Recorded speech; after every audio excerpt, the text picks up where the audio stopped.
వాక్యాన్ని అర్థవంతంగా ఒక పద్ధతిలో చదువుకుంటూ వెళ్తే చాలా బాగుంటుంది. ఎంతసేపు అయినా చదవబుద్ధి అవుద్ది. నాకు కొన్ని సందర్భాల్లో ఒక రోజులో 10-12 గంటలు దేవుని వాక్యాన్ని ధ్యానం చేసుకుంటూ వెళ్తాను. 1 గంట వర్తమానం నేను ఇవ్వాలి అని అంటే కనుక కనీసం 13 నుంచి 15 గంటలు సిద్ధపడితే కానీ 1 గంట వర్తమానం ప్రిపేర్ అవుతుంది. నేను అంతగా చదువుతాను, బాగా చదువుతాను. ఎందుకంత కథలాగా చెప్పేయగలుగుతారు అని మీరు అనుకుంటారేమో. కష్టపడకుండా రాదు, అది కష్టపడాలి. దేవుడు సహాయం చేస్తాడు, కష్టపడాలి. అయితే కష్టపడ్డాను కాబట్టి ఏ విధంగా నేర్చుకోగలిగాను అనేది చెప్పడం అనేది సాధ్యమవుతుంది. దేవుని వాక్యాన్ని మనం ధ్యానం చేస్తూ ఉన్నప్పుడు మనకి ఈ కళ్ళద్దాల్లాగా దేవుని వాక్యం అయిపోద్ది అనమాట. ఈ కళ్ళద్దాల్లాగా అంటే ఎలా అంటే, ఈ కళ్ళద్దాలు పెట్టుకుంటే ఒకవేళ నల్ల కళ్ళద్దాలు పెట్టుకున్నాను అనుకోండి, అన్నీ నల్లగా కనబడతాయి. పచ్చ కళ్ళద్దాలు పెట్టుకున్నాను అనుకోండి, అన్నీ పచ్చగా కనబడతాయి. దేవుని వాక్యము అనే కళ్ళద్దాలు పెట్టుకొని చూస్తూ ఉన్నప్పుడు ప్రతి దాంట్లో కూడా నేను పాఠాన్ని నేర్చుకోగలుగుతాను. ప్రతిదాన్ని. దానికి ఒక చిన్న ఉదాహరణ చెప్తాను. ఆ ఉదాహరణలోంచి ఈరోజు వాక్యాన్ని మీకు అందిస్తాను.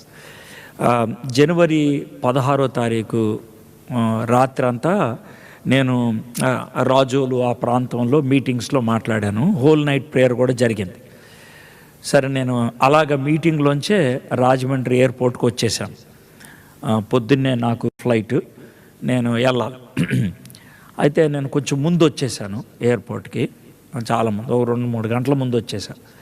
ఎయిర్పోర్ట్లో నాకు కొంచెం పరిచయం ఉన్నవాళ్ళు ఉన్నారు. ఎప్పుడూ వస్తూ ఉంటాం కదా, చిన్న ఎయిర్పోర్ట్ కదా, కాబట్టి ఎవరో ఒకరు పరిచయం ఉన్నవాళ్ళు ఉంటారు. వాళ్ళు, అన్నా మీరు ఇక్కడ రెస్ట్ తీసుకోండి, మేము ఫ్లైట్ అనౌన్స్ చేసినప్పుడు వస్తానని చెప్తే పడుకున్నాను. ఆడ కుర్చీ మీద పడుకొని ఉంటే గవుక్కున మెళుకు వచ్చింది. ఎందుకు మెళుకు వచ్చిందంటే కోడి సౌండ్ వినబడింది. ఎయిర్పోర్ట్లో కోడి సౌండ్ వినబడితే మీకు విచిత్రంగా అనిపిస్తుంది కదా. అందుకనే లేచాను. లేచి ఎక్కడున్నాను రా బాబు అని అనుకుంటే నా పక్కన ఒక ఆయన కోడి పుంజు టవల్ చుట్టుకొని దాన్ని ఒళ్ళో పెట్టుకొని ఉన్నాడు. కోడి పుంజుని చూసా, ఆయన వెనక చూసా.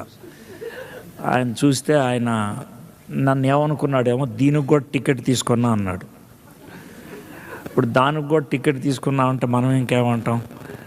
ఇది సైలెంట్గా ఉన్నాం. సరే, మళ్ళీ తర్వాత కళ్ళు మూసుకున్నా. కానీ హృదయంలో కొంచెం బాధ అనిపించింది. అంటే ఆయన చూపు కొంచెం తేడాగా ఉంది. అంటే చూసావా అన్నట్లు చూశాడనమాట. అప్పుడు ఆయనతో ఎందుకు వచ్చింది గొడవ అనేసి, సార్ ఇది పందెం కూడా అని అన్నా. అవును సార్ అన్నాడు. ఎంత ఉంటుంది సార్ రేట్ అన్న. 1,50,000 దాకా పలుకుతుందండి అన్నాడు. నాకు అర్థం కాక పుంజా సార్ అన్న. అవును సార్ 1,50,000 పలుకుతుంది అన్నారు. దాంతో నాకు కొద్దిసేపు దాకా మాట్లాడబుద్ది అవ్వాల. అందుకే సైలెంట్ అయిపోయాను. సార్ దీన్ని ఎలా పెంచుతారు సార్ అన్న.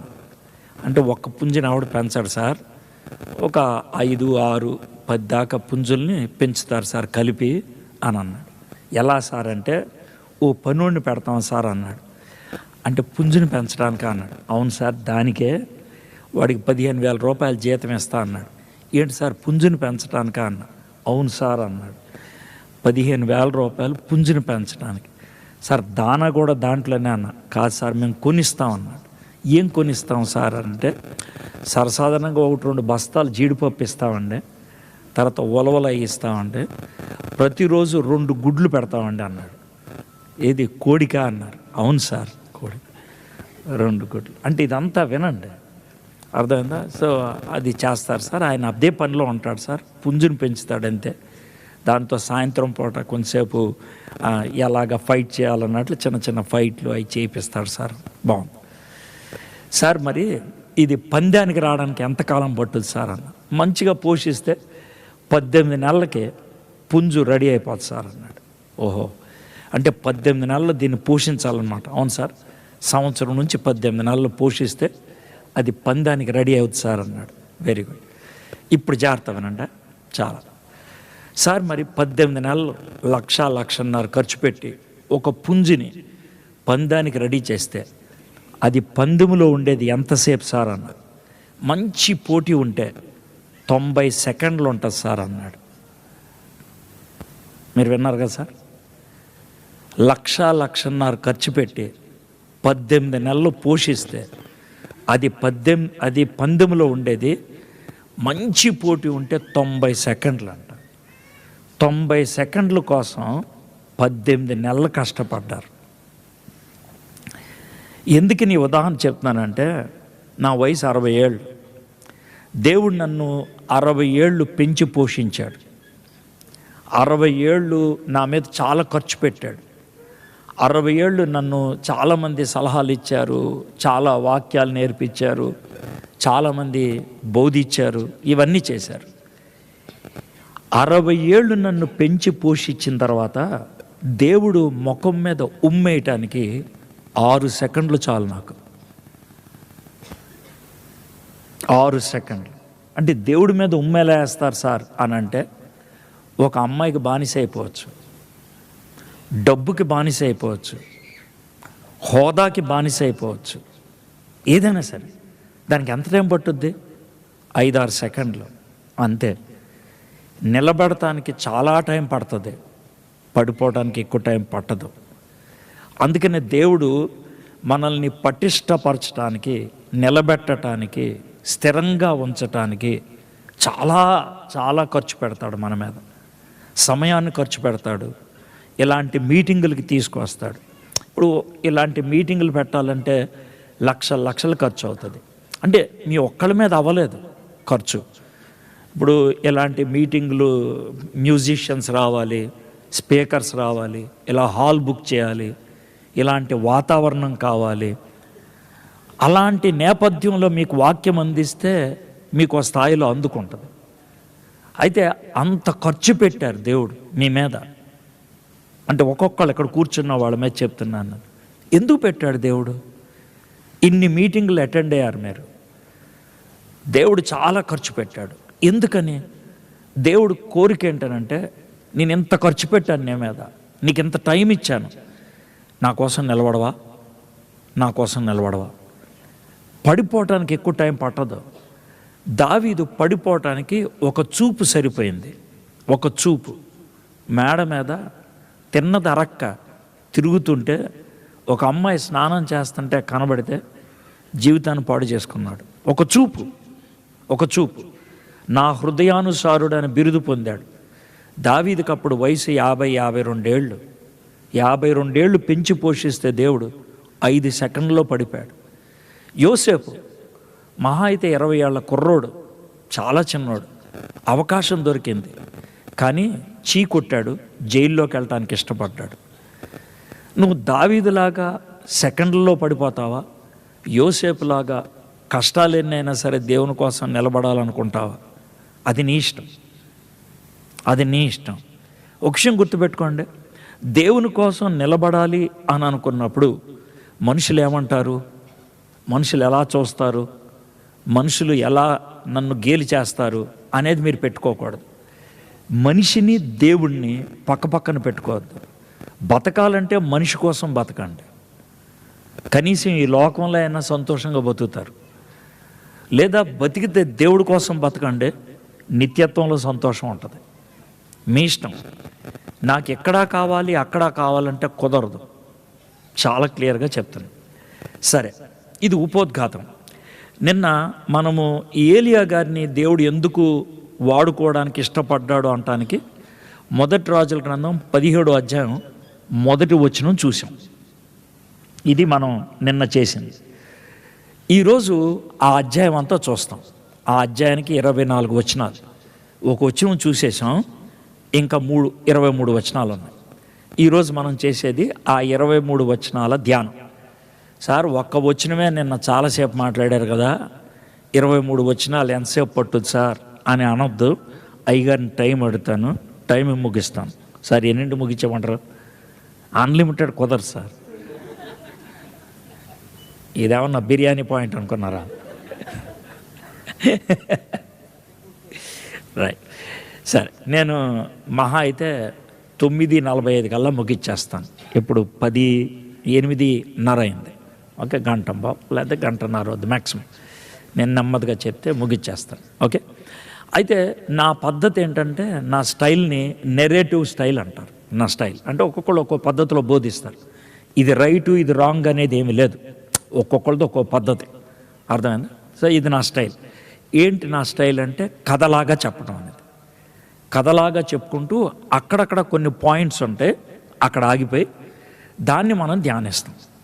సో ఇది నేను చేసేటువంటి పద్ధతి. సో అప్పుడు ఏమవుద్దంటే ప్రజలకి కథ గుర్తుంటుంది.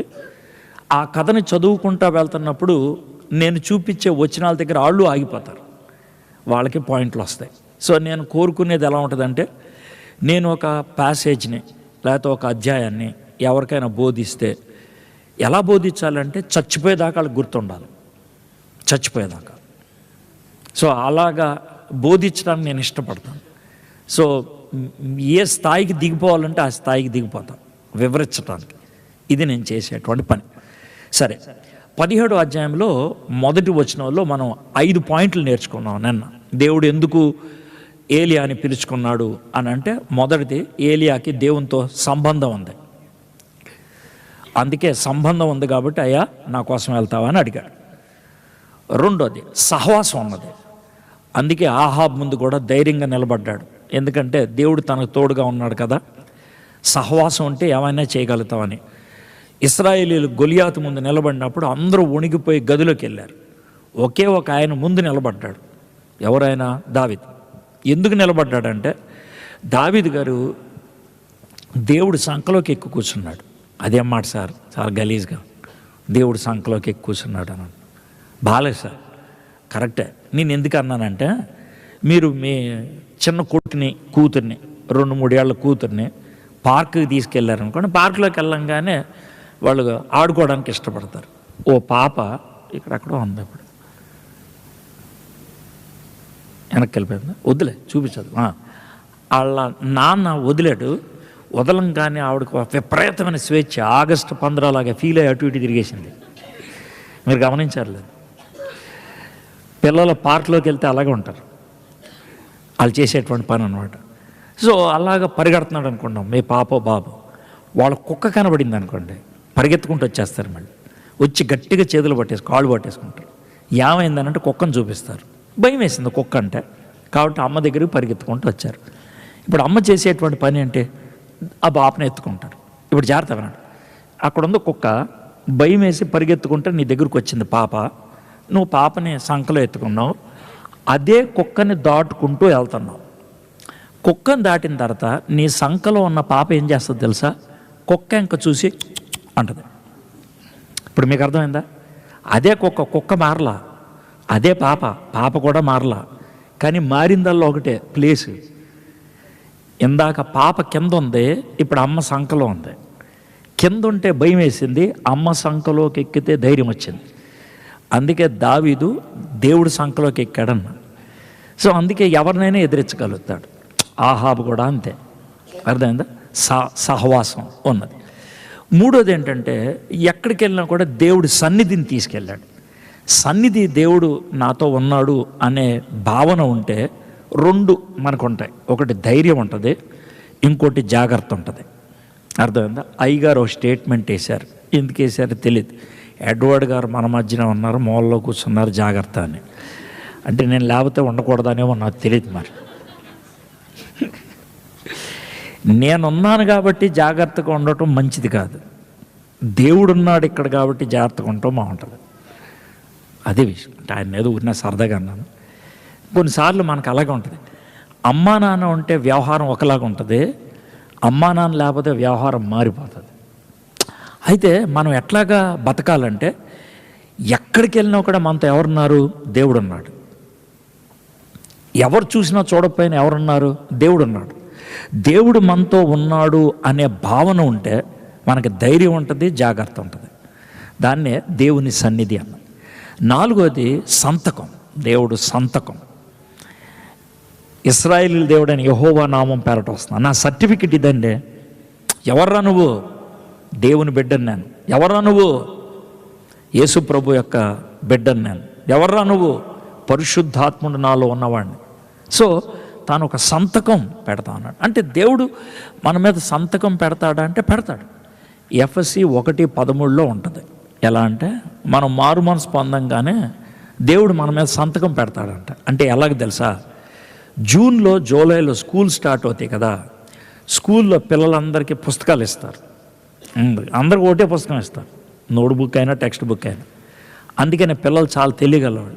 పుస్తకం ఇవ్వగానే మొట్టమొదటి చేసే పని అంటే తెలుసా, ఎందుకని ఇది నాది అంటానికి.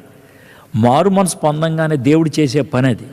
ఆయన పేరు రాసేసుకుంటాడు మన మీద, ఇది నావడే అని, ఇది నాదే అని. అది ఆయన చేసేటువంటి పని, సంతకం. దేవుడు సంతకం ఉంటే దాన్ని ఎవరు ముట్టకూడదు.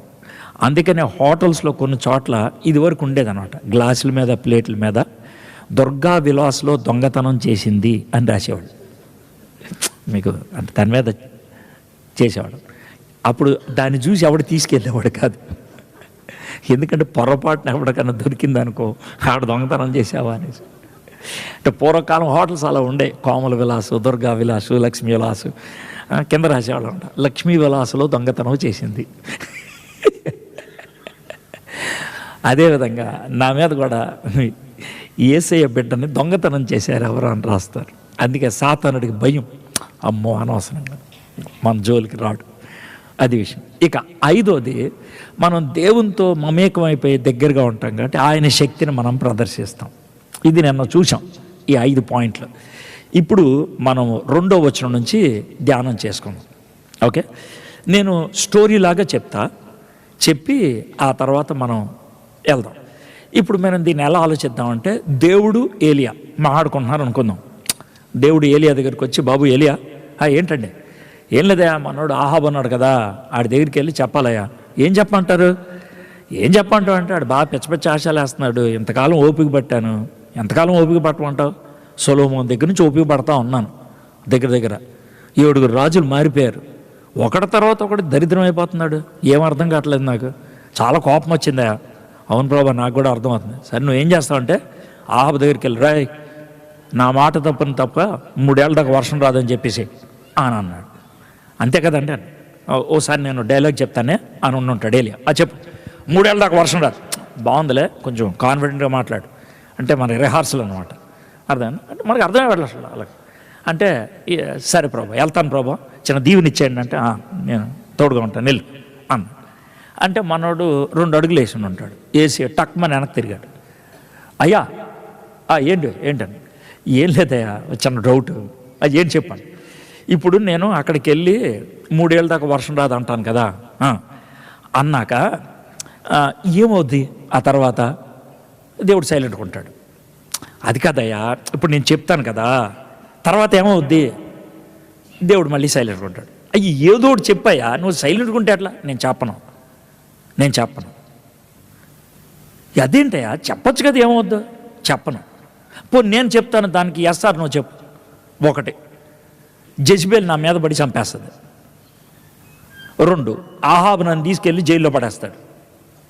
3, దేవదూతలు వచ్చి నన్ను ఎత్తుకెళ్ళిపోతాడు. ఈ 3 ఏది? నేను చెప్పను. అదేంటయ్యా చెప్పను అంటావు? చెప్పను. చెప్పితే నా కష్టం అంతా కూడా వేస్ట్ అవుద్ది అంటాడు దేవుడు. అదేంటి ప్రభా? ఇప్పుడు చిన్న మాట చెప్తాను చూడు. షడ్రక్ మెషక్ అబేద్నెగో పడుకున్నారు. రాజుగారు టైం ఇచ్చారు, రేపు పొద్దున్న మీరు దండం పెట్టకపోతే కనుక మీ అంతు చూస్తా అని చెప్పారు. వీళ్ళు పడుకున్నారు. ఒకవేళ నేను కల్లో కనబడి షడ్రక్ మెషక్ అబేద్నెగో, టెన్షన్ పడద్దురా, అర్థమైందా? రాజుగారు దండం పెట్టమంటారు, పెట్టొద్దు.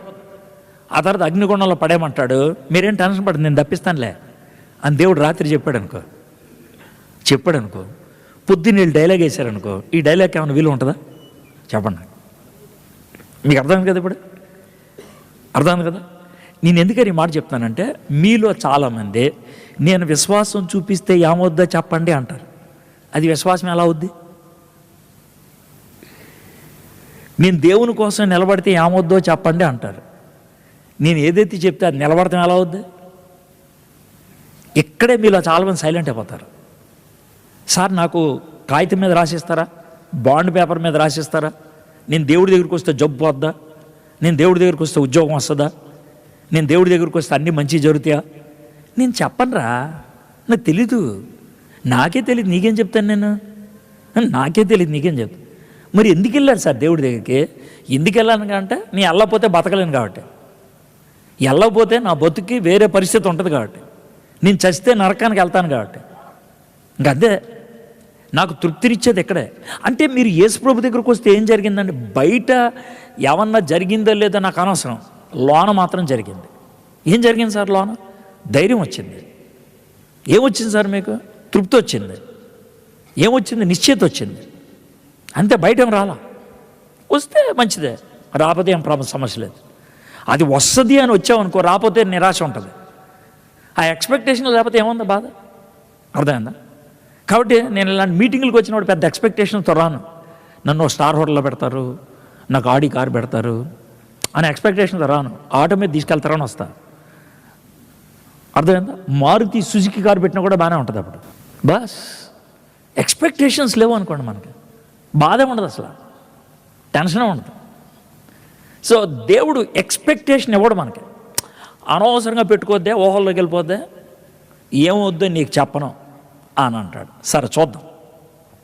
2వ వచనం, పిమ్మట యెహోవా వాక్కు అతనికి ప్రత్యక్షమై. పిమ్మట అంటే అది అయిపోయిన తర్వాత, ఉస్కే బాద్. దేని బాధ? ఆయన డైలాగ్ చెప్పేసిన తర్వాత. డైలాగ్ చెప్పేదాకా దేవుడు వచ్చాడు సీన్లోకి? రాలా. దేవుడు సీన్లోకి రావాలంటే జాగ్రత్తగా వినండి. దేవుడు సీన్లోకి రావాలంటే గూగుల్ మ్యాప్లో అంటాడు. అదేంటి సార్ గూగుల్ మ్యాప్? ఇప్పుడు గూగుల్ మ్యాప్ పెట్టుకున్నాం అనుకోండి, ఈ రోడ్డు మీద 2 కిలోమీటర్లు ఇల్లు అంటుంది. ముందు 2 కిలోమీటర్ల దాకా గూగుల్ మ్యాప్ ఏమన్నా మాట్లాడుతుందా? మాట్లాడుతుందా? నువ్వు వెళ్తుంది రైటే, కరెక్టే, కరెక్టే అంటదా? అందో. ఎప్పుడు మాట్లాడుతుంది? మళ్ళీ 2 కిలోమీటర్ల దగ్గరికి వచ్చిన తర్వాత ఇప్పుడు లెఫ్ట్ తిరుగు, రైట్ తిరుగు అంటుంది. అప్పుడు దాకా నోరు తెరుస్తుందా? దేవుడు కూడా అంతే. అరే నువ్వు వాడి దగ్గరికి వెళ్ళి మాట్లాడు అంటాడు. నువ్వు వాడి దగ్గరికి వెళ్ళి మాట్లాడేదాకా ఈయన మళ్ళీ మాట్లాడ్డా. చెప్పు ప్రభువా అంటే ఏం చెప్పడు ఆయన. నేను చెప్పిందే చేయలేదు, ఇంకో కొత్త చెప్పేది ఏమన్నా అంటాడు. నేను చెప్పింది చేస్తే అప్పుడు కొత్తగా ఏమని చెప్తాను నేను.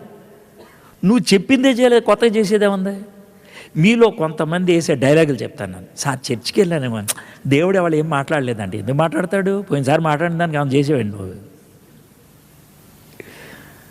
ఏమైనా చేసావండి? పోయినసారి మాట్లాడిన దాన్ని చేయలేదు, అందుకని ఈ వారం మాట్లాడ్డాను. కొంతమంది రోజు బైబిల్ చదువుకుంటారు, ఎక్కడో ఓ పాయింట్, సార్ ఈ రోజు నుంచి దేవుడు మాట్లాడలేదు సార్. ఎందుకు మాట్లాడతాడు? నేను మాట్లాడిన దానికి ఏం చేయలేదు నువ్వు. మీకు అర్థమైంది కదా? దేవుడు ఎలా అంటాడంటే, నేను చెప్పింది చేస్తే కొత్తది చెప్తా, నేను చెప్పింది చేయలేదనుకో నేను సైలెంట్గా ఉంటా. ప్రభా నువ్వు మౌనంగా ఉన్నావంట. మరి మౌనంగా ఉండక ఏం చేయమంటావు? ఏం చేయమంటావా? ఏం చేయమంటావు? నువ్వు చెప్పిందే చేయలేదు, అది గుర్తుపెట్టు. సో పిమ్మట యెహోవాకు అతనికి ప్రత్యక్షమై అంటే మనోడు పని పూర్తి చేశాడు, దేవుడు మాట్లాడుతూ మొదలుపెట్టాడు. దేవుని యొక్క ప్రత్యక్షత, ఈ మాట వినండి, ప్రోగ్రెసివ్, క్రమక్రమంగా ఉంటుంది. ఇక్కడికి రావడానికి 2 అంతస్తులు ఎక్కాలి. ముందు ఒక అంతస్తు పూర్తయితే 2 దగ్గరకు వస్తాం. సేమ్ దేవుడు మనల్ని ఒక్కొక్క అంతస్తు పైకి తీసుకెళ్తాడు. ప్రభా అలా కాదు కానీ పైకి ఒక్కసారి తీసుకెళ్ళిపో అంటే పోతావు నువ్వు. మీకు అర్థమైందా? కోడిపుంజిని 18 నెలలు పోషిస్తే కానీ పందెంలో ఉండదు. అది పోషించకుండా పందెంలో పెడితే అది ఏం చేస్తుంది? 2వ సెకండ్ పారిపోద్ది. మీకు అర్థం కదా? ఎంత బాగా చెప్పారు చూడండి. సో దేవుడు మనల్ని పెంచి పోషిస్తాడు. నాకు ఏలియా కోడిపుంజిలాగా అనిపిస్తాడు. ఏ సార్ అంటారేమో. మీకు ఊరినే చిన్న విషయం చెప్తాను, జలక్లాగా ఉంటుంది. ఈ 17వ అధ్యాయానికి 24 వచనాలు ఉన్నాయి కదా. 17వ అధ్యాయం 24 వచనాలకి 36 నెలలు పట్టింది. 36 నెలలు పట్టింది. మొదటి 7 వచనాలకి 1 సంవత్సరం పట్టింది. 8వ వచనం నుంచి 13వ వచనం దాకా ఇంకో సంవత్సరం పట్టింది. ఇక చివరికి వచ్చేప్పటికి లాస్ట్ 1 year, 3 years పట్టింది. ఈ మొత్తం అధ్యాయానికి 3 ఏళ్ళు. 36 నెలలు మనోడిని పెంచి పోషించాడు దేవుడు. ఎవరిని? ఏలియాని. 18వ అధ్యాయంలో మనోడిని పోటీలో పెట్టాడు. అంటే కోడిపుంజుని పోటీలో తీసుకెళ్ళినట్లే. ఈ పోటీలో అవతల పుంజు పేరేమో బాలు, యువతల పుంజు పేరేమో ఏలియా. ఈ 2 పుంజులకు పోటీ. అర్థమైందా? ఈ 2 పుంజులకు పోటీలో ఏలియా అనే పుంజు ఎంతసేపు ఫైట్ చేసిందో తెలుసా? 36 సెకండ్లు అంతే. కర్మేలు పర్వతం మీద ఏలియా అనే పుంజు ఫైట్ చేసింది 36 సెకండ్లు అంతే. అదేంటి సార్ 36 సెకండ్లు అంటే?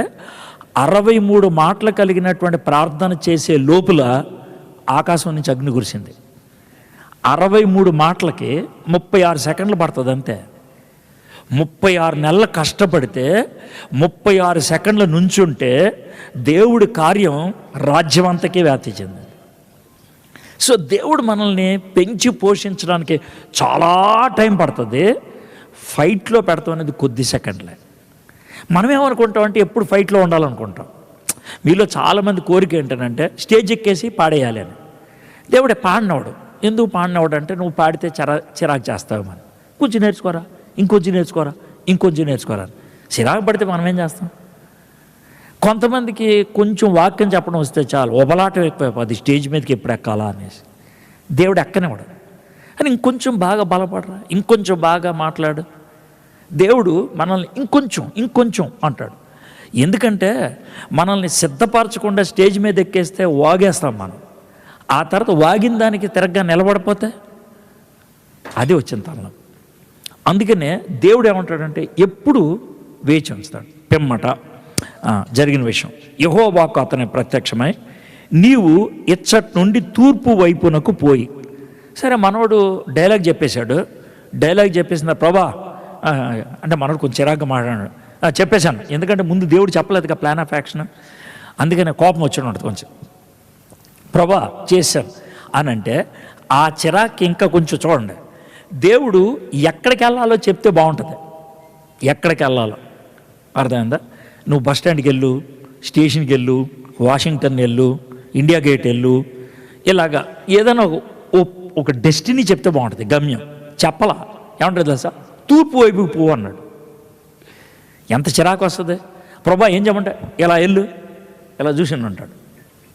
ఇలా వెళ్ళాయా, ఇలా వెళ్ళమన్నా అంటే మనోడు మనసు ఎక్కడికి వెళ్ళాలి, ఎలాగా, ఎంత దూరం వెళ్ళాలి, ఎంత దూరం వెళ్ళాలి, ఎప్పుడు దాకా వెళ్ళాలి, ఇలా వెళ్ళు, నువ్వు ఇలా వెళ్ళు. దేవుడు మనకి మార్గం ఇచ్చేటప్పుడు తమ్ముడు ఇట్రా మా మొత్తం బ్లూ ప్రింట్ ఇస్తాను ఆయన అండవు. చాలామంది నాకు బాగా తెలుసండి నేను ఎక్కడికి వెళ్తున్నాను అని అంటారు. అంత ఉత్తులే. ఇప్పుడు అబ్రహాం ఎక్కడికి వెళ్తున్నాడు ఆయన తెలుసా? యోసేపుకి 17 ఏళ్ళు అప్పుడు కళలు ఎలా నెరవేరుతాయో తెలుసా? దానియేలుని ఎత్తుకెళ్తున్నప్పుడు దానియేలుకి తెలుసా? పౌల్ని పేతుర్ని జైల్లో పెట్టినప్పుడు ఏమవుద్దో తెలుసా? మనం దేవుని చేతుల్లో ఉన్నప్పుడు మన నమ్మకం దేవుడి మీద, అంతేగాని గమ్యం మీద కాదు. గమ్యం మీద నమ్మకం ఉంటే దేవుడు ఎందుకు ఇంకా మనకి? అందుకే ఇక్కడ నుంచి తూర్పుకు పోయి